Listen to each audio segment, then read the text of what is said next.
welcome to O in the Sky. My name is Alicia, and this channel is all about flight attendants.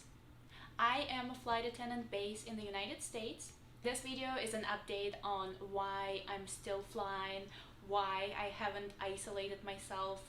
If you are with me on Instagram, then you know that every day I post stories from the plane, and because I am a US based flight attendant, I'm going to just go ahead and start by talking about the changes that I witnessed from my travels. So ever since the awareness started growing in the United States, the past few weeks, I've been to several different places. I've been to Virginia, I've been to Washington DC, our nation's capital, I've been to Boston, and I've been to New York.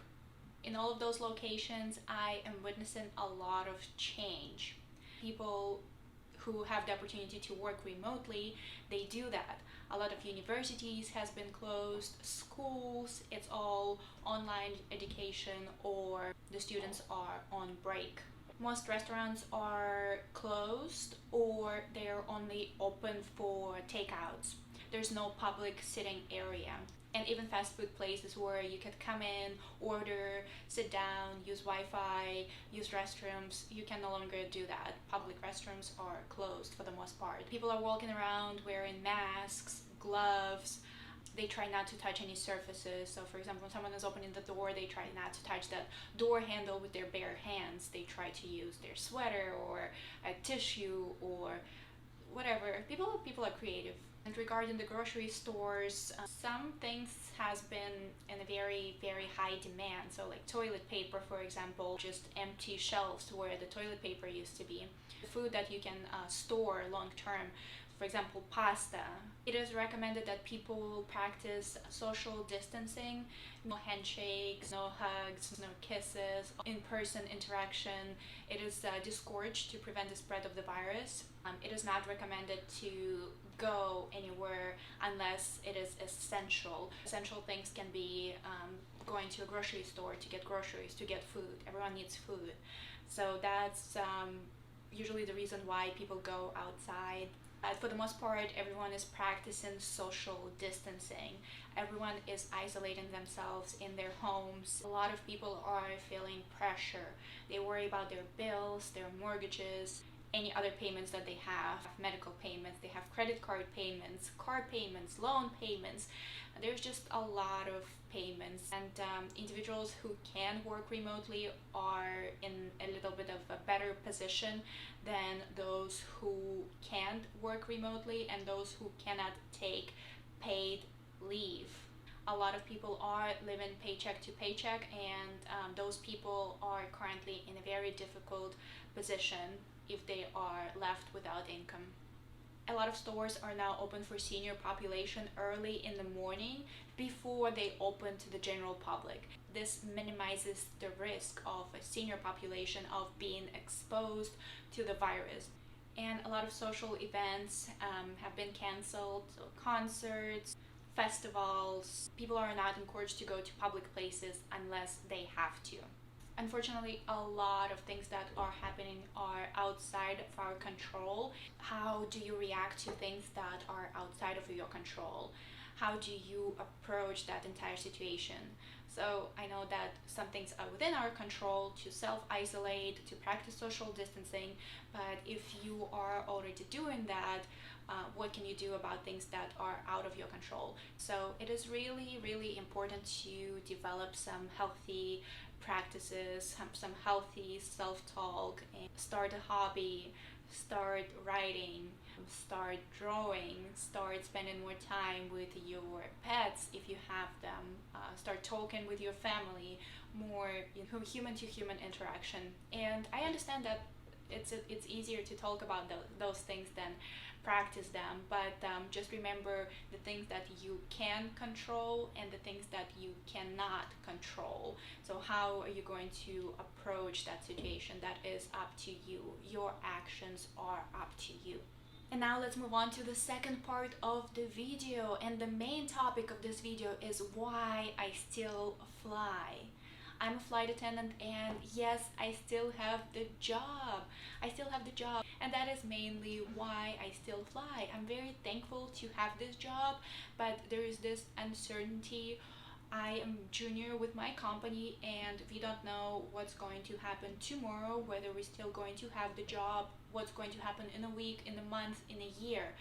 Will things just bounce back to normal quickly, or will it take us a lot of time to restore everything that we have built?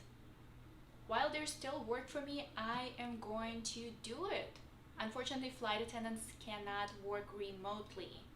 So we continue to expose ourselves to the public, we continue to show up to work, and we continue to fly. There is an option for those who choose to go on a leave of absence for the duration of 1 month, 6 months, or a whole year. So you are still employed, but you are just not scheduled to work during this period of time. So there is an option that I actually applied for. It's a leave of absence, but the one that allows you to pick up trips and still work and keep all your benefits. But I didn't get that leave for April because of my seniority.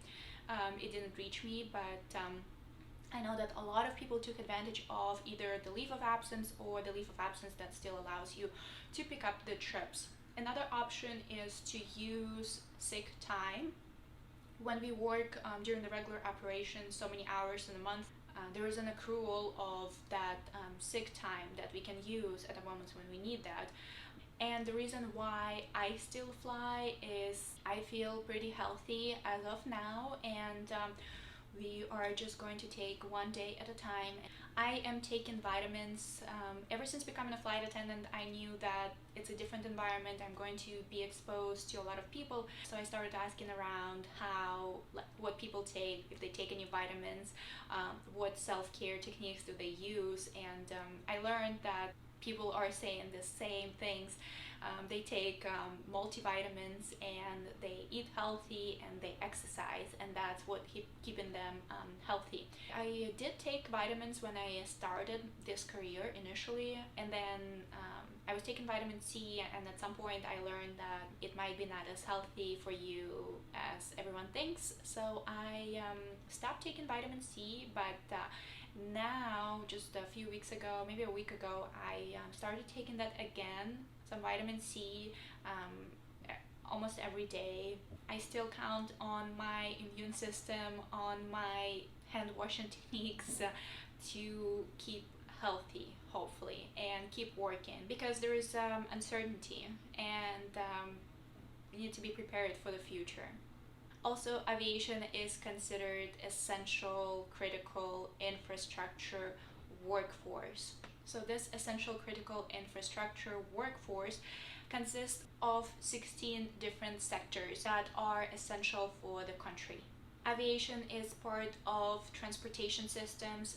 There's also government facilities sector, food and agriculture, financial services, healthcare and public health, communication sector, and 10 more that you can find on the website cisa.gov, and I'm going to link the official resources down in the description below so you can check them out. People who are part of that workforce need to keep working during community restrictions, during social distancing, in order to ensure proper functioning of all the systems in the country. So as you can see, there are a lot of factors that go into this decision of why I'm still flying. Some things are within my control and other things are not. I believe that we all can find strengths within, and we can go through this situation. We can just take one day at a time. Today is a good day, and we can go through today. Tomorrow is going to be another day, and then we will find strengths to go through tomorrow. And just taking one day at a time, being kind and patient towards each other. We can do this. And thank you very much for watching this video, my update on why I'm still flying, and I hope to see you in my next one.